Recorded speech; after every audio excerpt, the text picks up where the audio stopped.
पूरी सोच ही बदल देता है। हम और आप आमतौर पे क्या देखते हैं? अरे बाल झड़ रहे हैं, ये तो बस एक बाहरी प्रॉब्लम है। लेकिन आयुर्वेद कह रहा है नहीं, ये तो एक सिग्नल है, एक इशारा कि शरीर के अंदर कुछ गड़बड़ है। हो सकता है पित्त दोष बढ़ा हुआ हो या फिर स्ट्रेस लेवल बहुत हाई हो। मतलब ये प्रॉब्लम को देखने का एकदम ही अलग तरीका है ना। ठीक है, तो अगर प्रॉब्लम शरीर के अंदर है तो फिर इसका इलाज क्या है? और अच्छी बात यह है कि हमारा सोर्स सिर्फ प्रॉब्लम बताकर छोड़ नहीं देता, वो इससे निपटने के लिए एक पूरा प्रैक्टिकल प्लान भी बताता है। सिर्फ 3? जी हाँ, सोर्स हमें 3 बहुत ही सिंपल लेकिन पावरफुल स्टेप्स बताता है। और ये कोई मुश्किल नुस्खे नहीं है, बल्कि ऐसी आदतें हैं जिन्हें कोई भी अपनी डेली लाइफ में आराम से शामिल कर सकता है। तो ये रहे वो 3 स्टेप्स। पहला, आंवला और भृंगराज जैसी जड़ी बूटियों को अपनी डाइट में शामिल करना, जो बालों के लिए बहुत फायदेमंद मानी जाती हैं।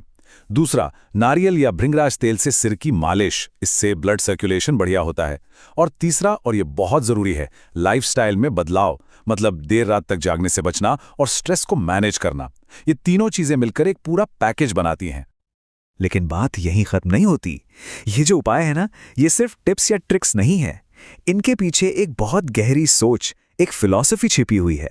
ये सिर्फ बालों पर कुछ लगाने के बारे में नहीं है, बल्कि शरीर को अंदर से मजबूत बनाने के बारे में है। और ये एक लाइन इस पूरी बात को क्या खूब समझाती है। बालों को जड़ों से पोषण दें, ना कि सिर्फ ऊपर से। वाह, यही तो है इस पूरे अप्रोच का निचोड़। असली हेल्थ अंदर से शुरू होती है, और जो बाहर दिखता है वो तो बस उसी का एक रिफ्लेक्शन है। तो ये सारी बातें हमें एक बड़े आइडिया की तरफ ले जाती हैं, और वो है एक बैलेंस्ड लाइफस्टाइल।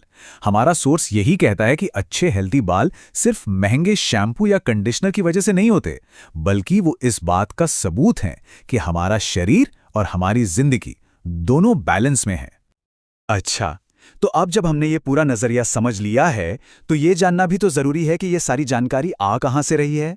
तो चलिए एक नजर इस पर भी डालते हैं कि हमारे इस पूरे एनालिसिस का सोर्स क्या है। तो अगर हम सब कुछ समेटे तो हमने बालों के झड़ने पर आयुर्वेदिक नजरिए को समझा। इसके मुताबिक असली जड़ है पित्त दोष और स्ट्रेस, और इसका समाधान है एक 3 स्टेप फॉर्मूला: जड़ी बूटियां, तेल मालिश और लाइफस्टाइल में बदलाव। और ये सारी जानकारी हमें मिली है स्वर्णामर्त आयुर्वेद क्लिनिक नाम के एक क्लिनिक के प्रमोशनल मटेरियल से। और ये पूरी बात हमें एक बहुत बड़े सवाल पे लाकर छोड़ देती है कि आज की इस फास्ट फॉरवर्ड जिंदगी में ये सदियों पुराना ज्ञान हमारी मॉडर्न प्रॉब्लम्स जैसे कि हेयरफॉल को सुलझाने में कितना कारगर हो सकता है। ये एक ऐसा सवाल है जिस पर हम सबको सोचना चाहिए।